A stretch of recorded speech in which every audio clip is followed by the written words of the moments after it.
What's up, my Yu-Gi Bros? I'm your host, the one, the only, the RJB0. Welcome to Yu-Gi-Oh! And Business Casual. So by popular demand, I have decided to bring you a Lightsworn deck profile that demonstrates a little bit of what I was talking about in terms of balancing speed with the early game potential in Lightsworns. Now, if you guys have seen my review of Ruler Sworns, which I will give you guys a link to in the description below, it had an earlier version of this deck that I used before Curry Bandit and before Needlebug Nest. This is a slightly updated version, however, it has not had as much testing as the one that I gave in the review. So keep that in mind. This is not like a be-all, end-all thing. This deck is still a work in progress, and I am still trying to work out a couple of kinks, but it gives a slight demonstration of what I was talking about with balancing. It's nothing revolutionary, but it shows you a little bit of what I was talking about. So we start off with the compulsory 3 JD. We have 2 Light Ray Diabolos. I like Diabolos at 2 because it gives me more searches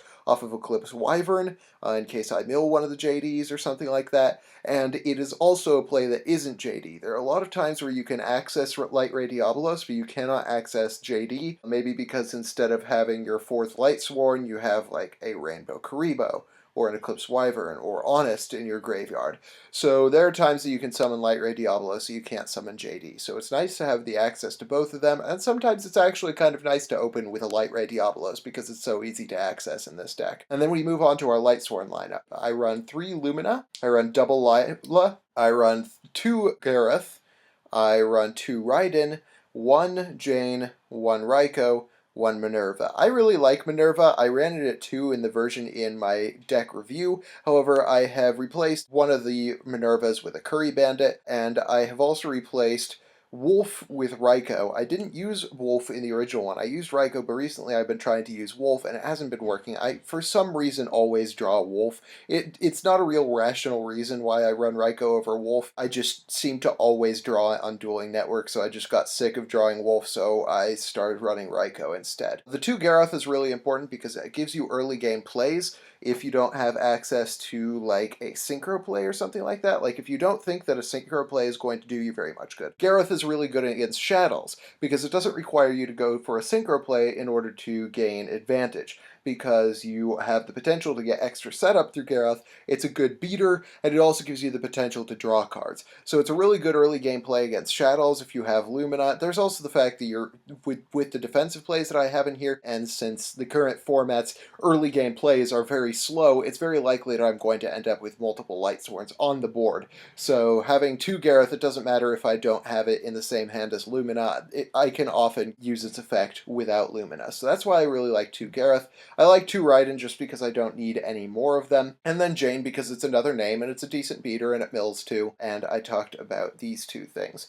I have 2 Curry Bandits in the main deck. I don't like 3 because it doesn't hold field presence, which is really important for this deck. It is a one-time use only setup card. So you use your Curry Bandit, you lose it, and then you gain whatever setup you get. I like keeping my field presence because it allows me to get in combos later. And Curry Bandit is really good for setting up plays, but I don't want to have access to multiples of it because it uses up a normal summon to not actually advance my game state any. I run triple Eclipse Wyvern because it's mandatory. I run 3 Dragon Rulers as opposed to 2. I'm actually considering taking out Redox and putting in Tidal because defensive Redox plays haven't done me a whole lot of good recently, but being able to run over an El Shaddoll Winda has given me a lot of utility for this deck.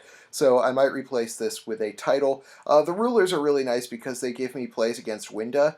If I don't want to use up a JD in my hand, I can just summon a Dragon Ruler and then run over the Winda and wait another turn, and every time they try to summon another Winda, it simplifies the game state, which makes it easier for me to go into a big OTK play. Then I have my big defensive cards, 2 Necro Gardener and 2 Rainbow Karibo. I keep wanting to call it Curry Bandit. So I like this balance of cards. I like having defensive cards in here. A lot of Lightsworn players have started taking out Necro Gardener and Rainbow Kariba, but they've given me a lot of success. They give me a lot of access to game-stealing plays, which is really important. That's what this deck does best, is game-stealing. It allows me to survive the game until I get one of my big OTK combos or one of my unbreakable boards. A lot of the versions of Lightsworns that are out there right now can't survive that early game because they don't have the ability to defend their field presence with things like Rainbow Karibo and Necro Gardener. I like having 2 Rainbow Karibo and 2 Necro Gardener because Necro Gardener is kind of dead in hand, but Rainbow Karibo isn't as good in the grave. so I like to have kind of the balance of both. These have been really successful for me recently, and they have given me a lot of time. They have allowed me to stall in games, which is super important for this deck in order to get set up, and so they've been super important for me. And those are one of the really big changes that I've made to Lightsworn, is including these in the deck. And then Honest is kind of obligatory. On to our 10 back row, we have 1 Charge, 1 MST, 1 Rhoda, triple Solar Recharge, double Soul Charge, and then 2 Breakthrough Skill. I do still like Soul Charge. It gives me a lot of early game plays and a lot of access to setup if my opponent, say, warnings my Lumina or uses a trap. It doesn't make me quite as reliant on my normal summon in order to get setup, which is a big complaint a lot of people have for Lightsworns, is that you have to use your normal summon, and if you lose your normal summon, you don't get setup. That isn't necessarily as true anymore with Soul Charge in the game. So I really like that. I like Rhoda because it gives me early access to one of these two, whenever I want it, or even Jane if I really wanted it. I like Rhoda because it's like a second charge of the Light Brigade without the milling.